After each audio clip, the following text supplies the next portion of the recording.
বড় আলেম বড় বেদাতি, বড় আলেম বড় শিরিককারী।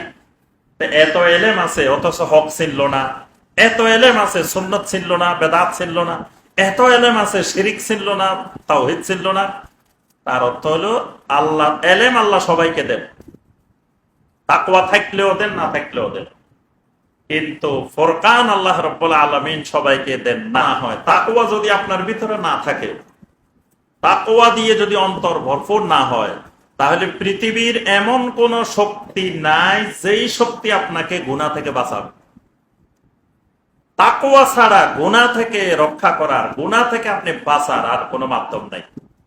যার ভিতরে তাকওয়া যত বেশি শক্তিশালী, তিনি তত ইবাদতে মজা পাইবেন, তিনি তত গুনাহ থেকে মুক্ত থাকা তার জন্য সহায়ক। এই জন্য নবী সাল্লাল্লাহু আলাইহি ওয়াসাল্লামকে যতজন এসে বলতেন, আউসিনি ইয়া রাসূলুল্লাহ, হে আল্লাহ রাসূল সাল্লাল্লাহু আলাইহি ওয়াসাল্লাম আমাকে একটু ওসিয়ত করেন, নবী সাল্লাল্লাহু আলাইহি ওয়াসাল্লাম প্রথমেই বলতেন, আলাইকুম বিতাকওয়াল্লাহ, তোমাদেরকে ওসিয়ত করতেছি তাকওয়া, আল্লাহর তাকওয়া। নবী সাল্লাল্লাহু আলাইহি ওয়াসাল্লাম যখন খুতবা দিতেন, খুতবাতুল হাজাত, এখানে যে আয়াতে কারিমাগুলো তেলাওয়াত করতেন, ইয়া আইয়ুহাল্লাযীনা আমানুত্তাকুল্লাহা হাক্কা তুকাতিহ, তাকওয়া আয়াত।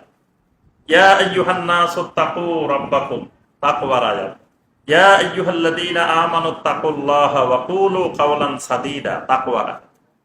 এই তাকওয়ার আয়াতগুলো সবসময় নবী সাল্লাল্লাহু আলাইহি ওয়াসাল্লাম খুতবাতুল হাজাতের মধ্যে এই তাকওয়ার আয়াত দিয়ে খুতবা দিতেন, নসিহত করতেন। অর্থাৎ মুমিনের জন্য সবচাইতে জরুরি তাকওয়া, কারণ জান্নাত পাইতে হইলে তাকওয়া লাগবে। আল্লাহ পাক জান্নাতের ব্যাপারে বলছেন, উইদ্দাত লিল মুত্তাকিন, জান্নাত তৈরি করা হয়েছে কাদের জন্য? মুত্তাকিনদের জন্য। তাহলে তাকওয়া নাই, জান্নাত পাওয়া যাবে না। কোরআনে কারীম থেকে হেদায়েত পাইতে হলে তাকওয়া লাগবে। কোরআনে কারীম নাজিল করে আল্লাহ রাব্বুল আলামিন বলছেন, যালিকাল কিতাবু লা রাইবা ফি হুদাল লিল মুত্তাকিন। কোরআনে কারীম হেদায়েত দিবে, অর্থাৎ যেই হেদায়েতটা দুই ধরনের, যেই হেদায়েত জান্নাত পর্যন্ত পৌঁছানোর হেদায়েত, সেটা পাওয়া যাবে তাকওয়ার মাধ্যমে। তাকওয়া নাই, কোরআন থেকে হেদায়েত পাবে না। কোরআন পড়ি, কোরআন দিয়ে গোমরা হবে।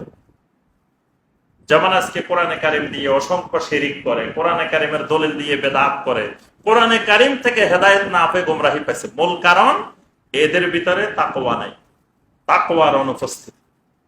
এজন্য নবী সাল্লাল্লাহু আলাইহি ওয়াসাল্লাম সবসময় আল্লাহ রাব্বুল আলামিনের কাছে দোয়া করতেন, আল্লাহুম্মা ইন্নী আসআলুকাল হুদা ওয়াত তুকা ওয়াল আফাফা ওয়াল গিনা। আল্লাহ আমাকে হুদা দেন, হেদায়েত দেন, তুকা তাকওয়া দেন, ওয়াল আফাফ সৎ চরিত্রতা দান করেন, ওয়াল গিনা আমাকে অভাব মুক্ততা দান করেন। নবী সাল্লাল্লাহু আলাইহি ওয়াসাল্লাম সবসময় এই চারটা জিনিসের দোয়া করতেন। তো তোর মধ্যে গুরুত্বপূর্ণ বিষয়টা ছিল কি? তাকওয়া। তাকওয়ার জন্য আল্লাহ সুবহানাহু ওয়া তাআলার কাছে দোয়া করতেন। তাকওয়া যদি থাকে, আপনার আমার মধ্যে যদি তাকওয়া থাকে, তাহলে আল্লাহ পাক একটা বড় নিয়ামত দিবেন। সেই নিয়ামতটা হলো ফুরকান, ফুরকান দিবেন। ইয়া আইয়ুহাল্লাযীনা আমানু ইন তাত্তাকুল্লাহা ইয়াজআল লাকুম ফুরকানা। এই ঈমানদাররা, যদি তোমাদের মধ্যে তাকওয়া থাকে, আমি আল্লাহ তোমাদেরকে একটা বড় নিয়ামত দিব, সেটা হলো ফুরকান দিবেন। ফুরকান, ফুরকান মানে হক বাতিলের পার্থক্যকারী মেশিন। এটা আল্লাহ রাব্বুল আলামিন আপনার ভিতরে দিয়ে দিবেন। আপনি বড় আলেম হওয়া লাগবে না, বড় মুফতি, বড় মুহাদ্দিস হওয়া লাগবে না। আপনি দেখেই বুঝতে পারবেন এটা তাওহীদ, এটা শিরক, এটা সুন্নাত, এটা বেদাত, এটা হক, এটা বাতিল, এটা আপনি চিনে ফেলবেন। অনেক সময় অনেক এলেম আছে, বস্তা বস্তা এলেম আছে, কিন্তু হক বাতিল চিনতে পারে না, সুন্নত বেদাত চিনতে পারে না। বড় আলেম বড় বেদাতি, বড় আলেম বড় শিরিককারী। এত এলেম আছে অথচ হক চিনল না, এত এলেম আছে সুন্নত চিনল না, বেদাত চিনল না, এত এলেম আছে শিরিক চিনল না, তাওহীদ চিনল না। তার অর্থ হলো আল্লাহ এলেম আল্লাহ সবাইকে দেন, তাকওয়া থাকলেও দেন না থাকলেও দেন, কিন্তু ফুরকান আল্লাহ রাব্বুল আলামিন সবাইকে দেন না। তাকওয়া থাকলে ফুরকান দেন, তাকওয়া নাই ফুরকান দেন না। এজন্য আপনি আমি অনেক বড় আলেম হয়ে গেছি, কিন্তু তাকওয়া নাই, আল্লাহ রাব্বুল আলামিন ফুরকান দিবেন না। আরেকজন কোনো লেখাপড়াই জানেন না, কিছুই জানেন না, কিন্তু আল্লাহকে ভয় করে, তাকওয়া আছে তার ভিতরে, আল্লাহ রাব্বুল আলামিন এই মানুষটাকে ফুরকান দিয়ে দিবেন। এই ফুরকান যিনি পাইছেন উনি সহজে ধরে ফেলতে পারবেন কোনটা শিরিক কোনটা তাওহীদ, এই পার্থক্যটা উনি বুঝে যাবেন।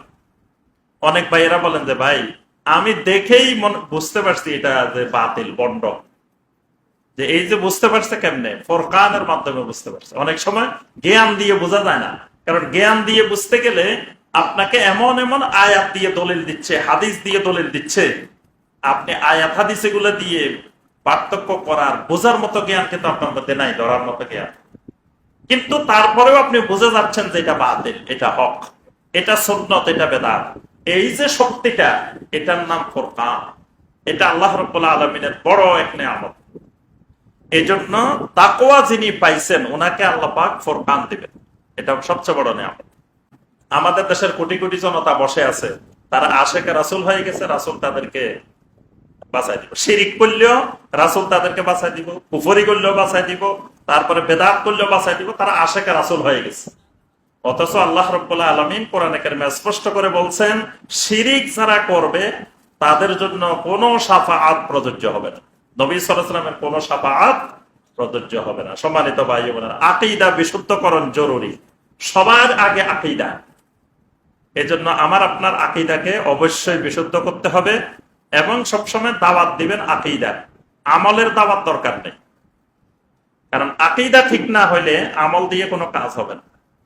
এই জন্য আল্লাহ রাব্বুল আলামিন সূরা আল ফাতিহার মধ্যে আগে 3 প্রকারের তাওহীদের কথা বলছেন, তারপরে গিয়ে বলছেন ইহদিনাস সিরাতাল মুস্তাকিম, সিরাতাল মুস্তাকিমের হেদায়েত চাইতে বলছেন। আগে তাওহীদ ঠিক করি, তারপরে হেদায়েত। তাওহীদ নাই, হেদায়েত নাই। তাওহীদ আছে, হেদায়েত আছে। হেদায়েতটা পুরোপুরি তাওহীদের উপরে নির্ভরশীল। এখনো আমি আপনি তাওহীদে বুঝি নেই। আমি যদি এখন তাওহীদের পরীক্ষা নেওয়া শুরু করি, এখানে দেখবেন যে কয়েকজন ছাড়া সবাই ফেল করবেন। তাওহীদ বুঝতে হবে আগে। তাওহীদটা গুরুত্বপূর্ণ জিনিস, আমার আপনার জীবনের সবচাইতে গুরুত্বপূর্ণ তাওহীদ। তাহলে প্রথম কথা হলো আমাদেরকে আকীদা বিশুদ্ধকরণ জরুরি।